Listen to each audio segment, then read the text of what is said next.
ሄሎ ሄሎ ማነህ ቤት ኪራይ ባለቤት አልነገረችም ቤት ኪራይ አንድ ወር ሳትከፍል ሁለተኛ ወር መጥቶብሃል እየሞከርኩኝ ነው ትላለህ እንዴ አትሰማም እንዴ እየሞከርኩኝ ነው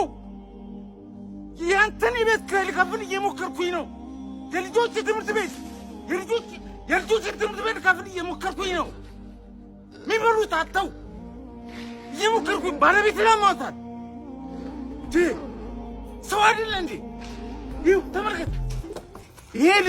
የልጆች ጌም የሚጫወቱበት ልሸጥ እየሞከርኩኝ ነው አስብ እንጂ ሁሉም ሰው እየሞከረ ነው በዚህ ሰዓት እጁን አጣጥፎ የተቀመጠ ሰው አለ እንዴ ታገሰኝ በቃ እየሞከርኩኝ ነው